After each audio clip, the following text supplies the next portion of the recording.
This happened at the beginning of the semester this year. I go to school in San Antonio, and I decided to live in one of those townhomes that was affiliated with the university. For those of you who don't know, affiliated housing means it goes by the same rules of on-campus housing. Instead, it's off-campus. So the townhouse that I had moved into had 3 rooms. I moved in first out of everybody, and shortly after, I expected someone else to move in. But skip ahead to 2 weeks after moving in, and nobody moved in at all. I checked my email, and it had said that I had gotten 2 roommates that were going to move in. For the purpose of this story, one of their names was Sam, and the other was Mark.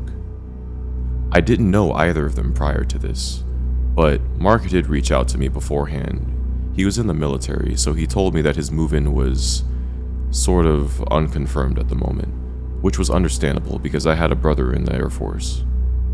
So skip ahead to one night. I had just gotten done hanging out with friends at the student center, and I made my way home and I shut the door behind me. I cut on the shower and I step inside, and I hear a notification from my phone from across the room. I get out of the shower and I check my phone, and it's actually Sam reaching out to introduce himself. The text read, "Hey man, sorry about not reaching out earlier. I'm reaching out now to introduce myself and also to let you know I'm about an hour away. I look forward to meeting you soon, man. Take it easy." I thought to myself with a sigh of relief that, okay, cool, so my roommates seem to be pretty normal, and I actually look forward to meeting this guy. So I walk back over to the shower and I cut it back on because I forgot to wash my hair. So I step in the shower, and then I hear a noise come from downstairs. I cut the shower off and I just listened to see if I would hear the noise again. I waited for a minute, and I heard nothing. I turned the shower back on, and I just finished washing my hair.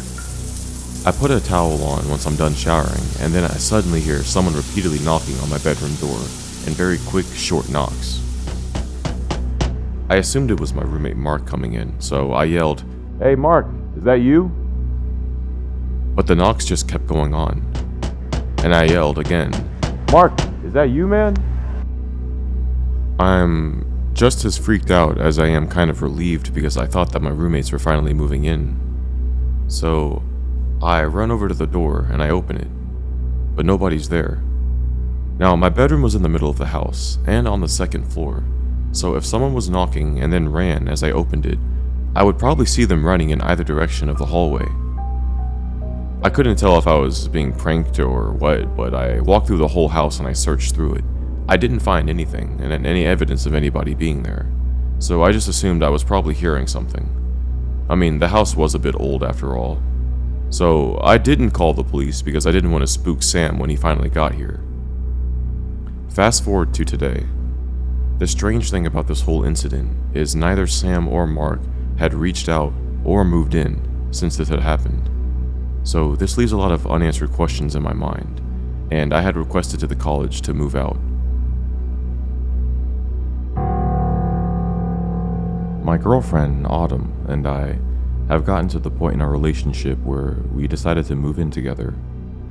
So, to save money, what we decided to do was rent out a room in a 3-bedroom house. We found a beautiful house in the nice part of town that had 1 bedroom available, so the other 2 were already occupied, so we'd be living with roommates. I was pretty open to it, but Autumn needed some persuading. So, when everything was said and done, she was okay with it and we got the green light to move in. The day that we moved in, it was amazing. The house was beautiful and our room was pretty fairly sized. One of the roommates had came out and introduced himself. His name was Phil. Phil had asked us if he could help us moving in. We politely declined and he stood there for a little bit with a weird look on his face, then he walked away. I shrugged it off and just thought he was a really nice guy just wanting to help. So we just continued to move our stuff in.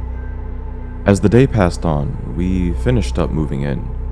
Everything looked great and we were so happy and thrilled to be done.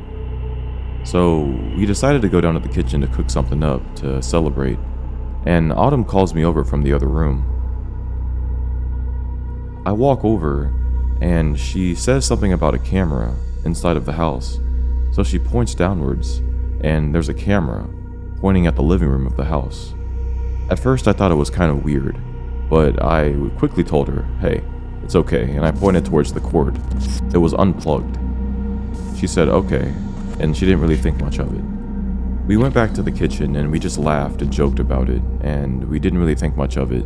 We wanted to give this place the benefit of the doubt in any way possible since it was our first place moving in together. Phil came downstairs. Then Autumn looked up at me, hinting to me to ask him about it.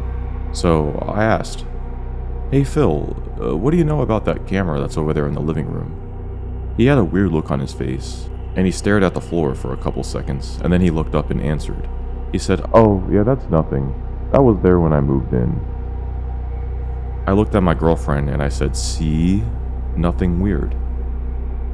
At this point, Phil's whole demeanor went very cold, and I looked at him, attempting to make him laugh and try to lighten the mood a little bit, but he just turned around and he went back upstairs.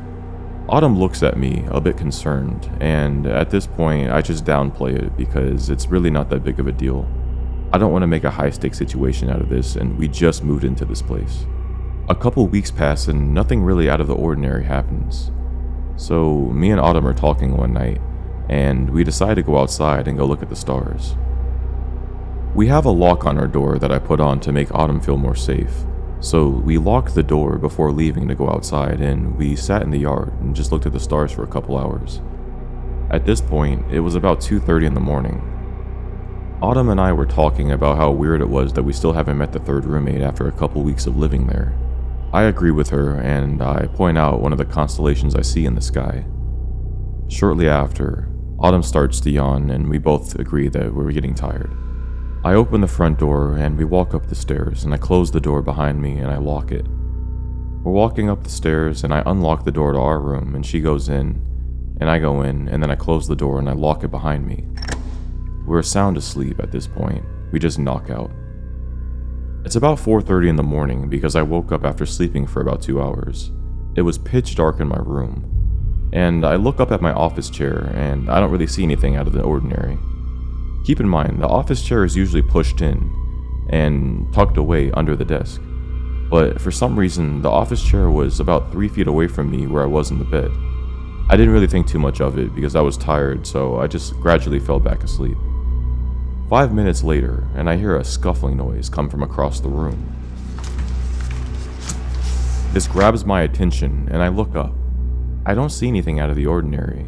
It's pitch black, and I still see the outline of the chair sitting there about 3 feet away from me. So I just dismissed it as nothing, and I went back asleep.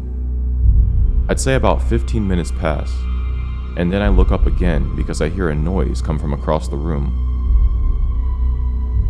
This time, I look up at the chair because it's the only thing in the dark room that I can see an outline of, and it appears that there's an outline of a person sitting in the chair. I just downplay it because maybe it's just Autumn sitting there, or maybe I'm seeing things. So I set my head back down to go back asleep. As soon as I set my head back down, I feel Autumn next to me roll over.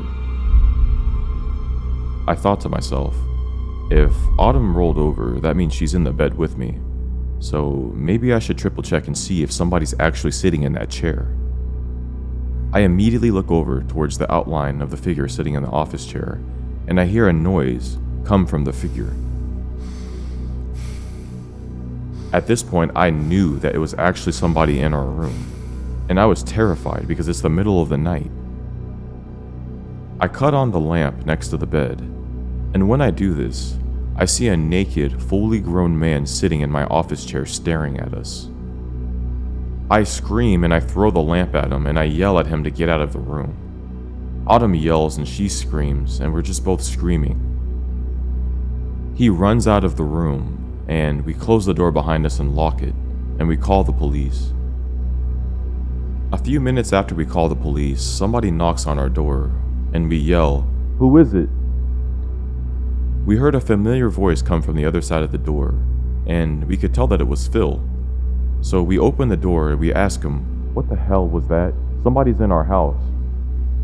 Phil is telling us to calm down and to relax. And we ask him, why are you telling us to calm down? There's somebody that was in our room watching us sleep. And he tells us, look, that was Tyler, he's the third roommate. Sometimes he sleepwalks and he walks into people's rooms in the middle of the night. Autumn yells and she says, that's not okay. Autumn and I are both extremely pissed, and I yell, why didn't you tell us that the first day we moved in? And I also yell, how did he even get into our room? It was locked the whole time. Autumn and I were both disgusted, and we just didn't know what to say. We told Phil to leave us, and Autumn and I left the house, and we drove to Autumn's mom's house. We spent the night there, and we talked to her mom. We told her mom about everything that had happened, and her mom was shocked. We told her that we don't want to live there anymore. The following day, Autumn's mom contacted the landlord and expressed her concern as to what had happened. We were able to break the lease, and Autumn's mom had sent some family members over to go collect our stuff. We didn't want to set foot back into that house,